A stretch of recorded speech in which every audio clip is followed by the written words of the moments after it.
I didn't raise my voice when Marlene, the HOA president, started shouting about how I was illegally trespassing on what she called association property. She was leaning over the table in the community center, face flushed, papers trembling in her hand like she'd just caught me red-handed. I let her finish her little performance. Then I placed the folder on the table and slid it toward her. The man next to her, the HOA's lawyer, a compact guy in a cheap suit with that permanent squint from reading too many badly written bylaws, reached for it first. He opened the flap, glanced down, and I swear the color drained from his face in real time.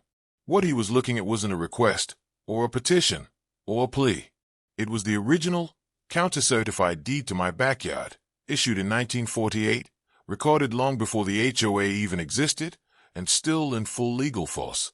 The same backyard they had just sold to a developer while I was overseas. Before all this nonsense started, my life out here was just about as close to perfect as I thought a person could hope for. I'd bought the place after years of saving and a lot of time away from home. My work kept me traveling, sometimes for months, but I always came back to this stretch of property like it was my anchor. The house itself wasn't anything fancy. One story, a little weathered on the outside, but with the kind of creaks and smells that told you it had been lived in by people who actually cared about it. The backyard was my pride. Half of it was open grass that rolled down to a line of maple trees, and beyond that, a small slope into a quiet creek.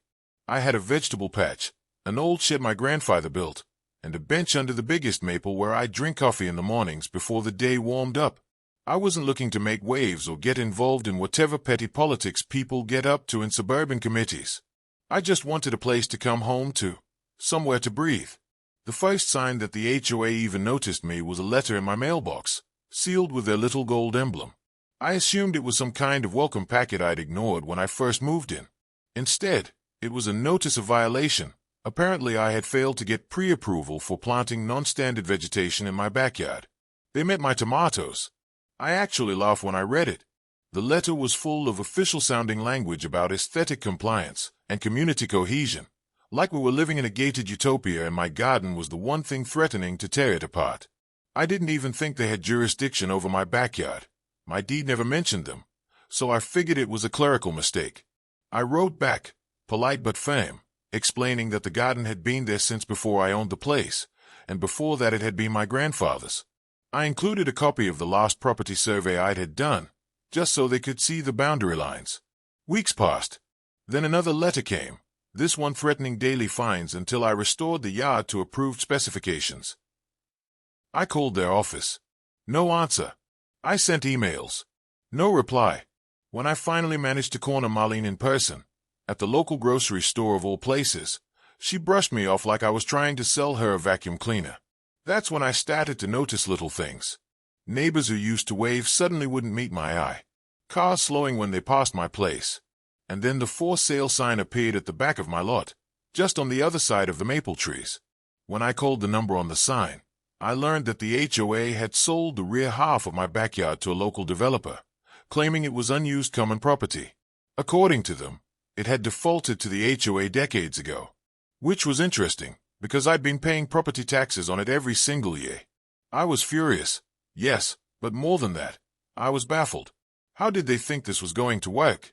I'd been out of the country for a few months, a work assignment, and they must have thought that was their window. They sent me a certified letter while I was gone, and when it came back unclaimed, they decided that counted as me declining to contest.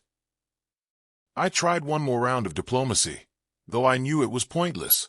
I wrote a registered letter to the board, explaining that the land was mine, with copies of my tax receipts, survey maps, and a scan of the 1948 deed I'd inherited from my grandfather's estate. They didn't even acknowledge it. Instead, I got a notice that the developer would begin preparation and grading within 30 days. That's when I stopped trying to talk to them and started talking to the county recorder's office, the zoning board, and, because my grandfather had been a veteran who'd obtained that land under a special post-war homestead grant, the state's Department of Veterans Affairs. For the next 6 weeks, I lived like I was studying for the bar exam. Every evening, I'd come home from work, make coffee, and spread papers across my kitchen table. I learned how to pull archival plats from the county records, how to trace the chain of title through every recorded owner, and how to file a notice of interest that effectively froze any transfer or sale until the matter was legally resolved. I kept copies of every letter the HOA sent me, including the ones where they mistakenly claimed the backyard was under their protective covenant. I photographed the for sale sign, the boundary markers, even the paint the survey crew sprayed on my grass without permission. I didn't announce what I was doing. I let them think I'd gone quiet. When I had everything, the certified original deed, the tax records, the veterans land grant documentation, and a notarized statement from the county clerk confirming continuous ownership, I filed a formal complaint with the State Real Estate Commission and the VA. Because the land was tied to a veterans grant, selling it without the owner's consent wasn't just a civil matter. It was a violation of federal law. Within a week, the developer backed out. But I wasn't done. I waited until the next HOA meeting, walked in right as they were starting, and without a word, dropped the folder on the table in front of Marlene. The lawyer sitting next to her picked it up, opened it, and went pale. He looked at me, then at her, and said quietly, "This is binding." The room was silent except for the sound of papers shuffling. Marlene tried to argue, of course, but it came out in stammers. The deed was older than the HOA itself, predating the incorporation by nearly 40 years. The tax receipts showed I'd paid on the full parcel without interruption. The veterans' grant paperwork meant they couldn't have taken it even if they'd tried through eminent domain.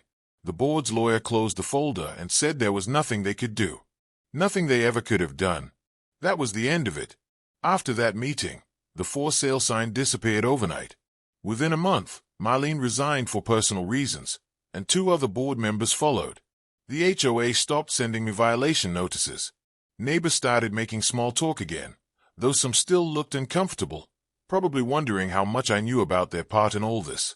I rebuilt the fence at the back of the yard, put up a small sign that says private property, established 1948, and went back to drinking coffee under the maple tree in the mornings. Now, when I drive past the community center, they either wave stiffly or pretend not to see me. Either way, it's blissfully quiet. And that's all I ever wanted in the first place.